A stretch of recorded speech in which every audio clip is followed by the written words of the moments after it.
बिस्मिल्लाहिर्रहमानिर्रहीम। अस्सलाम वालेकुम जी। लास्ट टाइम हमने जो टॉपिक डिस्कस करना शुरू किया था वो था बायोडाइवर्सिटी। लेकिन बायोडाइवर्सिटी में जो लास्ट टाइम हमने डिस्कशन की थी वो हमने टाइप्स ऑफ बायोडाइवर्सिटी के ऊपर की थी। लेकिन हमारा जो मुकम्मल टॉपिक है उसके अंदर इंट्रोडक्शन ऑफ बायोडाइवर्सिटी भी आना चाहिए, टाइप्स भी आनी चाहिए और उसकी इंपॉर्टेंस भी आनी चाहिए। लेकिन लास्ट टाइम हमने जस्ट एक हिस्से के ऊपर डिस्कशन की थी, मतलब हमने जो पूरे हमारे जो कंटेंट है उसका 60% या 70% हमने कवर कर लिया होगा लास्ट टाइम। आज और लास्ट टाइम एक तो ये था कि जस्ट लेक्चर ही मैंने आपको सेंड किया था, कोई नोट्स वगैरह सेंड नहीं थी की। उसकी एक वजह तो ये थी कि नोट्स कंप्लीट ही नहीं थे हुए। अभी नोट्स कंप्लीट हुए हैं बायोडाइवर्सिटी के रिलेटेड, जो भी आपकी कोर्स आउटलाइन में उन्होंने डिमांड रखी हुई है। तो एक तो जो चीज़ लास्ट टाइम डिस्कस की थी वो तकरीबन इंट्रोडक्शन टाइप्स के अंदर इम्पोर्टेंस में टाइप्स हमने डिस्कस की थी, मतलब 60-70% डिस्कस कर लिया था। आज थोड़ा सा रह गया इंपॉर्टेंस, चूँकि नोट्स भी कंप्लीट हो गए हैं तो वो भी मैं अभी आपको सेंड कर देता हूँ। तो बायोडाइवर्सिटी के बारे में एक तो चूँकि हमने टाइप्स को डिस्कस किया था तो बायोडाइवर्सिटी के बताने की ज़रूरत तो नहीं है कि अब बंदा क्या बताए जी। बायोडाइवर्सिटी को वैरायटी ऑफ लाइफ कहते हैं और वैरायटी ऑफ लाइफ के अंदर प्लांट्स आते हैं, एनिमल्स आते हैं, माइक्रो ऑर्गेनिज्म आते हैं। किधर होते हैं जी? इकोसिस्टम के अंदर होते हैं। कौन कौन से इकोसिस्टम है वो है आपने डिटेल पढ़े हुए हैं। लेकिन एक बात है कि बायोडाइवर्सिटी के अंदर जब प्लांट्स और एनिमल्स की बातें आती हैं ना, तो एक चीज़ याद रखिएगा कि अभी तक आपने जो बुक्स पढ़ी हुई हैं उनमें जो फिगर आता है ना, अक्सर वो 1.5 मिलियन प्लांट्स के बारे में आ जाता है, 0.5 मिलियन एनिमल्स के बारे में आ जाता है। लेकिन स्टिल डिस्कवरीज चल रही हैं अभी तक। सारे ना तो प्लांट डिस्कवर हुए हैं जो अल्लाह पाक ने पैदा किए हुए हैं, ना तो एनिमल डिस्कवर हुए हैं। आए दिन एक नई डिस्कवरी होती है, एक नई चीज़ हमारे सामने आती है। जो बायोडाइवर्सिटी के अंदर वैरायटी ऑफ लाइफ की बात है, वो वैरायटी ऑफ लाइफ दिन ब दिन उनकी तादाद बढ़ती चली जा रही है। और इस बायोडाइवर्सिटी के हमें बहुत ज़्यादा बेनिफिट भी हैं। ये अल्लाह पाक ने अगर बायोडाइवर्सिटी हमें दी है तो हमें इसके बेनिफिट भी बहुत ज़्यादा दिए हैं। लेकिन चूँकि टाइप्स की हमने पहले ही बात कर ली है कि बायोडाइवर्सिटी कितनी तरह की हैं, कैसे हैं, तो उसको अभी हम डिस्कस नहीं करते।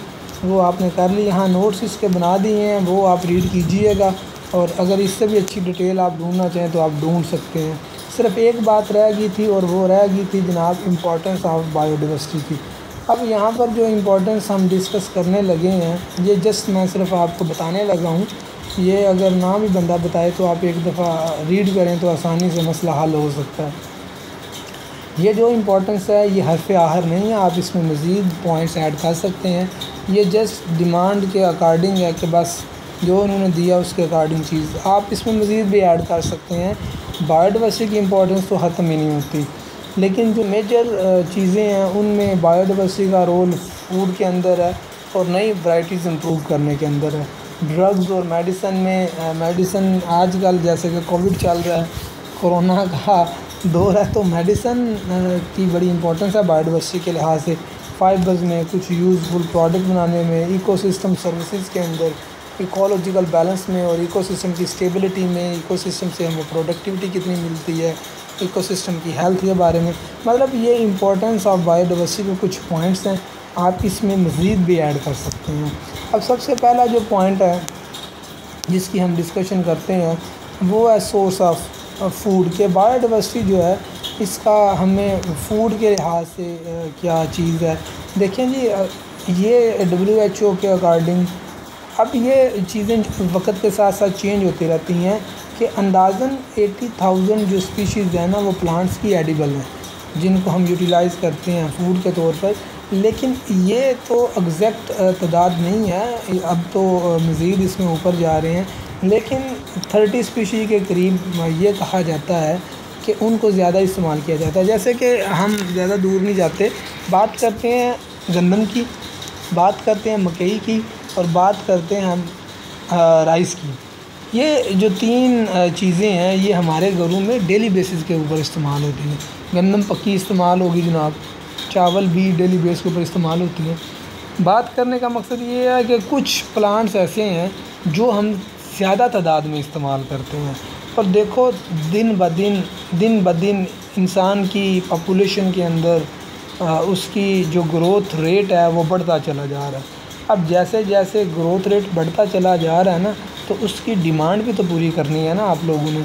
तो डिमांड पूरी करने के लिए जितनी ज़्यादा वैरायटी इंप्रूव होगी ना, लास्ट लेक्चर में भी जब हमने डिस्कशन की थी ना, तो मैंने बताया था कि जो वीट की वैरायटी अभी हम इस्तेमाल कर रहे हैं, ये प्रीवियस वैरायटी के अंदर मॉडिफिकेशन कर के ये चीज़ सामने आई है।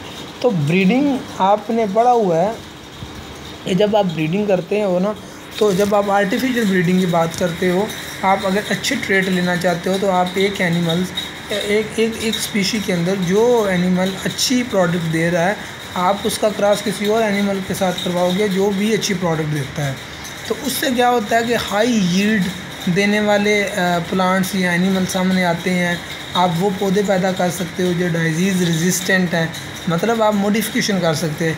इवन के लास्ट लेक्चर जब हमने डिस्कस किए थे, आपने मैकेनिज़्म ऑफ स्पेसिएशन के अंदर हाइब्रिडाइजेशन की बड़ी डिटेल पड़ी हुई है कि हाइब्रिडाइजेशन में आप दो डिफरेंट स्पीशीज़ में या सेम स्पीशीज़ के एनिमल्स या प्लांट के अंदर क्रॉस करवा कर आप अच्छी प्रोडक्ट लेकर आते हो। और वो अच्छी प्रोडक्ट आप किस लिए लेकर आ रहे हो? इंसान के फ़ायदे के लिए कर रहे हो। तो इसका मतलब ये है कि जनाब बायोडाइवर्सिटी फूड के लिहाज से और वैरायटी को इम्प्रूव करने में भी बड़ी अहमियत की हामिल है। दूसरा सबसे जो बड़ा फ़ायदा है वो मेडिसिन के अंदर है। जैसे कि अभी आपने लास्ट सेमेस्टर के अंदर बायोकेमिस्ट्री में पढ़ा, और बायोकेमिस्ट्री में जस्ट केमिकल की हम बात करते हैं, कोई भी आप मेडिसिन उठा के देखते हैं, उनके पीछे alkaloid, reason, fatty acid, glyco acid या कुछ आयल वगैरह ही होते हैं, वोलाटाइल आयल्स होते हैं। ये सारी कहानी यहीं से चलती है। आप जितनी मेडिसिन इस्तेमाल करते हो, चाहे वो कोई हर्बल है, चाहे वो एलोपैथिक है, चाहे वो होम्योपैथिक है, मेन सोर्स जो है वो बायोडाइवर्सिटी के ऊपर ही है। आपने ये डिटेल में पढ़ा होगा, क्विनीन की आपने हिस्ट्री पढ़ी हुई है कि सिंकोना ट्री से मिलती है। जब मलारिया किसी ज़माने के अंदर, जैसे आजकल कोरोना है, इसका कोई इलाज नहीं मिल रहा, इससे पहले एड्स था, कैंसर था, इनको लाइलाज समझा जाता था, अब इनके इलाज भी किए जाते हैं। इसी तरह किसी ज़माने के अंदर मलारिया भी बीमारी आई थी जिसको लाइलाज समझा जाता था, जिसके बारे में ये ख्याल किया जाता था जी होगा तो आपकी मौत पक्की है। तो उसका भी इलाज एक पौधे की छाल से ही हुआ था, उसका नाम सिंकोना था।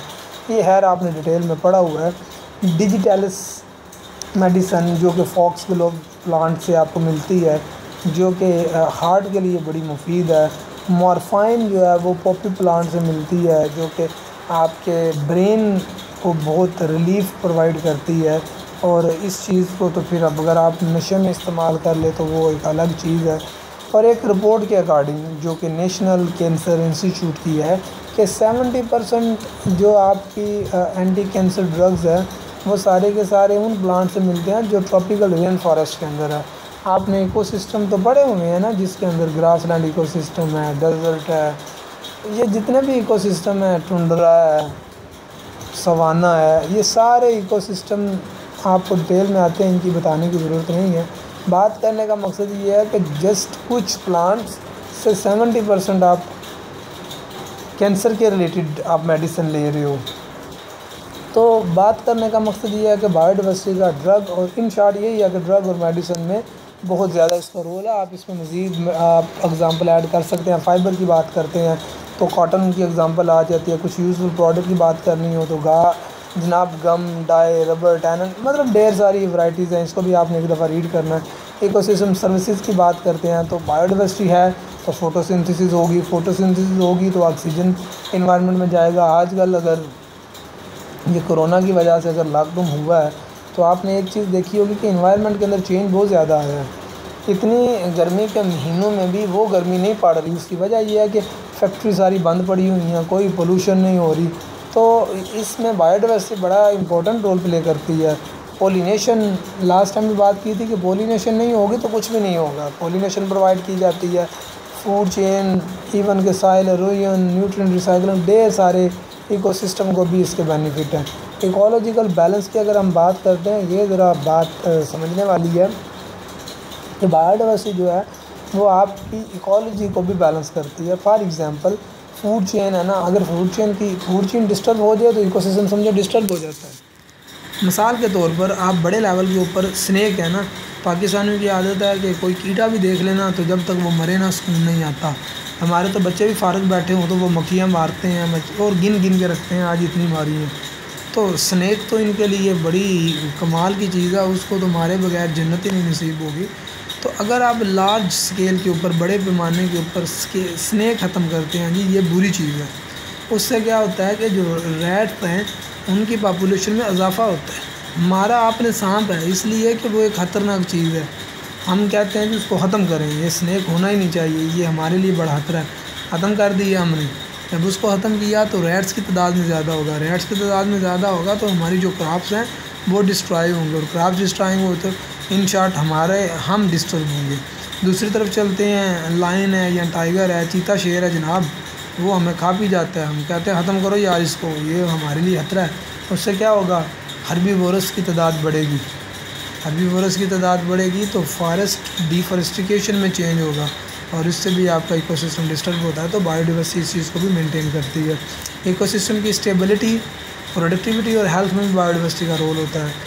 कैसे भाई, देखो कोई भी इकोसिस्टम है ना, अच्छा इकोसिस्टम, बड़ा इकोसिस्टम, मेंटेन इकोसिस्टम वही है जिसके अंदर कम्युनिटी की तादाद ज़्यादा है। जिस कम्युनिटी के अंदर स्पीशीज़ ज़्यादा है वहाँ पर इकोसिस्टम स्टेबल भी है, वहाँ पर प्रोडक्टिविटी भी ज़्यादा आती है और वहाँ पर इकोसिस्टम हेल्दी भी होता है। तो बात यह है कि ये जनरल सी इम्पोर्टेंस है।